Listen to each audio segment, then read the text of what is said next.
La première, podcast.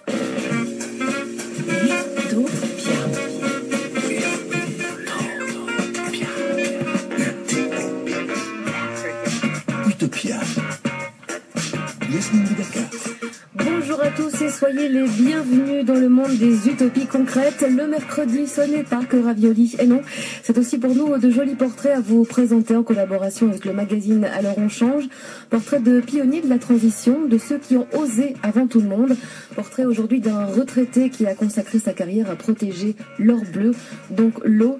Il est trop tard pour être pessimiste, hein, c'est le leitmotiv des portraits que l'on dresse chaque semaine. Un nouveau numéro, donc dans quelques minutes. Nous avons aussi pour vous un petit brin de science et d'utopie avec Benjamin Leupart qui revient sur ce fameux changement d'heure. Et tout d'abord, je vous propose de revenir sur ce concept qu'on a déjà évoqué dans cette émission, le concept du suspendu. Voilà, suspendu comme les cafés, les baguettes, les frites, on en a parlé, je vous le disais, régulièrement dans Utopia. Le concept qui évolue, et voici qu'arrivent à présent les cours suspendus.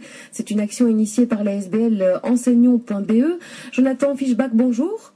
Oui, bonjour. Vous êtes l'administrateur délégué de la plateforme pédagogique enseignons.be. Alors, on connaît le principe du café suspendu. On paye deux cafés, l'un que l'on consomme, l'autre qui est en suspens, donc pour une personne plus démunie. Ici, avec ces cours suspendus, c'est le même principe?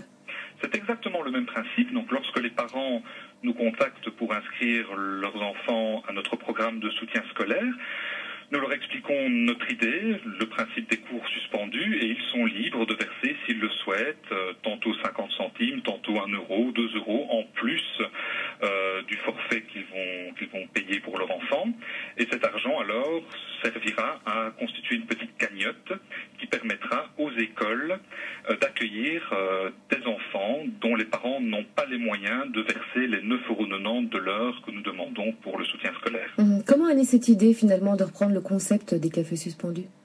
Écoutez, c'est pendant les vacances de Noël, je regardais un reportage à la télévision justement sur les cafés suspendus et je me suis dit c'est quand même un chouette concept, une chouette idée de solidarité, et si jamais cela marche avec les paquets de frites, avec les baguettes, si jamais ça peut s'appliquer à l'Horeca, pourquoi est-ce qu'on ne pourrait pas l'étendre aux services?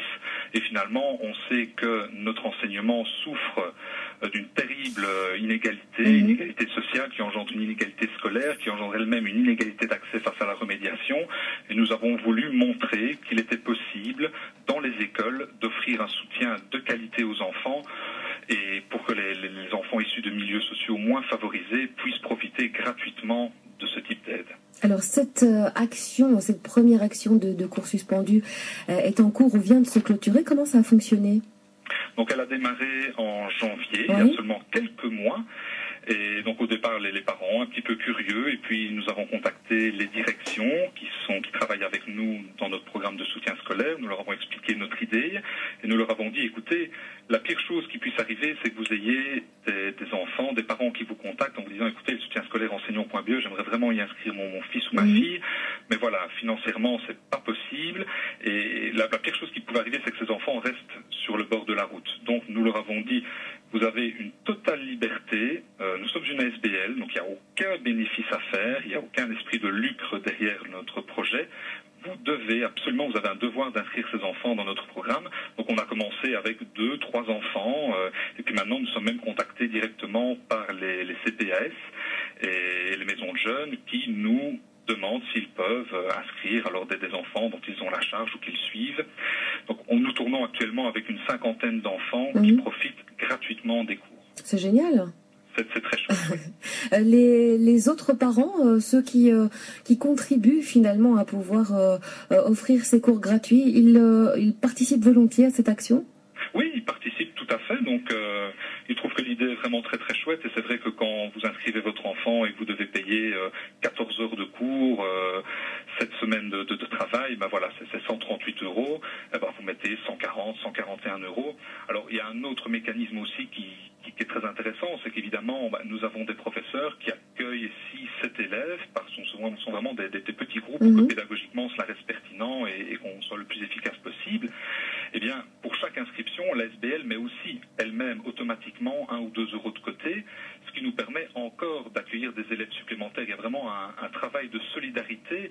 Vous savez, il y a des antennes, nous avons actuellement près de 30 antennes en Wallonie et à Bruxelles qui travaillent avec nous, et certaines de ces antennes, de ces écoles, accueillent un public moins favorisé que d'autres. Et donc, quand les parents inscrivent leurs enfants, automatiquement, ils vont faire profiter à ces autres écoles, dans des grandes villes et des milieux moins favorisés, de ce mécanisme de solidarité. Donc il y a vraiment un transfert naturel qui se fait entre ceux qui ont les moyens de s'offrir cette remédiation et ceux qui ne l'ont pas, mais qui doivent absolument, c'est très très important, qui doivent pouvoir en bénéficier. Les cours suspendus, c'est ce que propose enseignant.be, la plateforme que vous administrez, Jonathan Fischbach. Alors, le projet a démarré en janvier. Ça veut dire qu'il ne va jamais être arrêté. On va le poursuivre ad vitam aeternam tant qu'il y aura besoin de solidarité et d'entraide. Tant qu'il y aura besoin de solidarité et d'entraide, exactement, nous continuerons. C'est-à-dire que tant qu'il y aura de la place pour un acteur indépendant, un acteur qui n'est pas une entreprise commerciale, qui ne cherche pas à gagner de l'argent sur la difficulté des élèves, tant que les écoles nous accueilleront, parce que c'est très important que nous travaillons au sein des établissements scolaires. La remédiation ne doit pas se faire en dehors de l'école.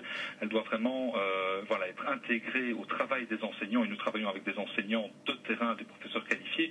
Oui, nous continuerons à le faire le plus longtemps possible, mais en même temps, soyons clairs, notre vœu aussi au sein d'enseignant.be, nous sommes tous des professeurs volontaires. Nous espérons qu'un jour, effectivement, tous les enseignants auront la possibilité, auront dans leur horaire, la possibilité de mettre en place cette remédiation immédiatement et de ne pas nécessairement intégrer une ASBL pour pouvoir faire ce que chaque professeur devrait devoir faire. Et on sait que le soutien scolaire est important, 60 000 jeunes qui redoublent chaque année, c'est beaucoup ça ?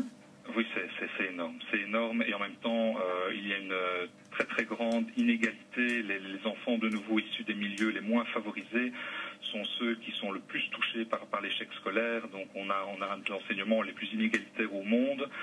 Donc moi j'avais envie de dire quand on a lancé ce programme, on savait qu'il y avait d'autres formules qui existaient en matière de soutien scolaire, mais c'était quelque chose, ce sont souvent des formules qui sont parfois très très onéreuses, ce sont parfois des formules one-shot où l'enfant s'inscrit une semaine, 15 jours, et donc on fait aussi passer évidemment l'idée qu'on peut en une semaine rattraper les lacunes d'une année scolaire. Ça, sur enseignant.be, nous n'y croyons pas du tout. Nous voulons vraiment engager les enfants et les parents à travailler sur le long terme. Donc oui, il y a vraiment un taux d'échec qui est alarmant, mais c'est pas pour ça qu'il faut être alarmiste. Il faut se retrousser les manches, essayer de trouver des solutions et être innovant. En ce qui concerne les cours suspendus, on pense avoir eu une bonne idée, en tout cas elle fait écho chez beaucoup de chefs d'établissement et chez beaucoup d'enseignants qui se disent ça c'est quelque chose de novateur, on ne trouve pas ça dans toutes les autres structures, on sent qu'ils ne montent pas de blanche, enseignant.be on connaît depuis 10 ans, mais on va travailler avec eux. Allez, on vous souhaite bonne chance et beaucoup de succès donc dans cette démarche de soutien scolaire. Jonathan Fischbach, toutes les infos donc sur ces cours suspendus sur le site www.enseignant.be. Peut-être, on l'espère, que c'est une initiative qui inspirera quelques auditeurs. On vous propose cette